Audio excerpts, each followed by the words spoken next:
Hey, this is Gatorex, and Let's Go Pikachu and Eevee have been quite the controversial games, at least before people actually played them.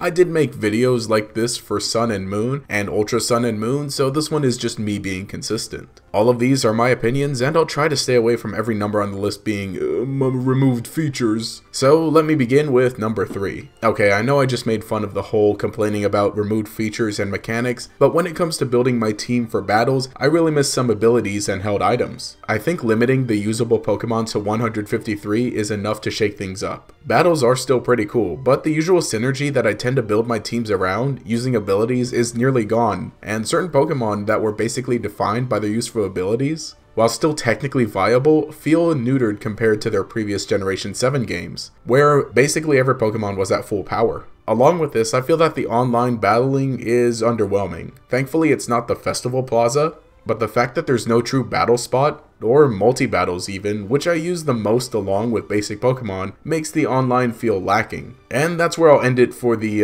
removed features. I mean, I definitely still like to battle, but again, having only 153 Pokemon and with no abilities, that just really limits it. Number 2, character. While I was playing through Let's Go, I was pleasantly surprised that there was a little more interaction with some familiar characters, although there really wasn't too much. Having Jesse and James being their full bumbling selves and Archer being present is the most welcome addition, as I mentioned in a previous video, but throwing in Brock and Misty for a little help and nothing else feels like a giant tease. I mean, this is much more than they got in the original games, even in Yellow version. But having Brock and Misty show up outside of their gyms for only a few seconds is just kind of like, oh hey, that's right, you were here. We do get to rematch gym leaders afterward, which I think is great, but what if we got to see them outside of their gyms, like in Heart Gold and Soul Silver? Maybe even have something like that, where we have to complete certain tasks in order to actually be able to rematch these gym leaders. And if their interaction outside of gyms would have played more into the story, just like Blue, that would have been great. That one part in the story where Blue goes off and says he's going to do his own thing while, alerting people here and there, it might have been cool to see a lot of the gym leaders come back and help out with the Team Rocket incident.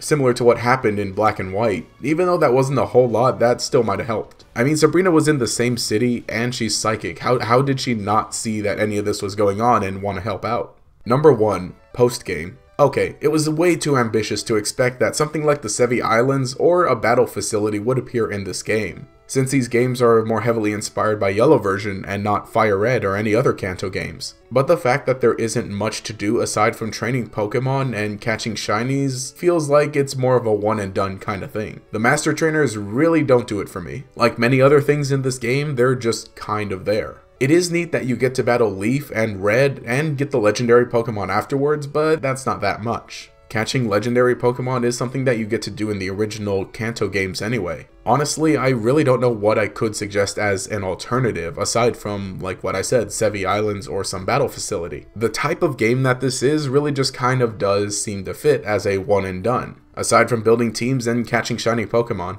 But anyway, now that I've finished the game, I'm just on my grind to build my team, and really that's about it. I'm going to be honest, with Sun and Moon, I was able to complete 2 videos each with 5 topics. While this time around, there isn't all that much I can really think of. The game has had a rough journey. First, it split the community, then it was widely loved, and now it's just kind of been forgotten since Smash Bros came out. While playing the game, I really didn't have too many complaints. There are some things that I'd like to see improved or left out in the next game, but nothing that I'd list as a straight up disappointment. I think this is a solid game, although it's just kind of there. I haven't had the proper amount of time to let my opinions settle in order to place it in my ranking of Pokemon games, but I can tell you that it certainly doesn't reach the same level as my favorites. I am really glad that this allowed us to have a Pokemon experience on the Switch in some form while Generation 8 is being worked on, but if I could sum up my main disappointment with the game, it would be that it's good, but not great. Like I said, I am working on my team and I'll be able to use a lot of footage from it with my capture card. It's more so of a test run before we get the next game on Switch. But anyway, let me know what you think. Did you like Pokemon Let's Go Pikachu and Eevee? What are your disappointments? What are things that you think could be improved upon? Like I said, with Sun and Moon, I did make 2 videos, so maybe I'll make another disappointments video based on people's suggestions in the comments below. If you enjoyed the content, remember to leave a like and subscribe to show your support. You can enable notifications by clicking the bell icon next to the subscribe button. This will make sure you see each new video as it comes out and will make you a member of the Chingling Squad.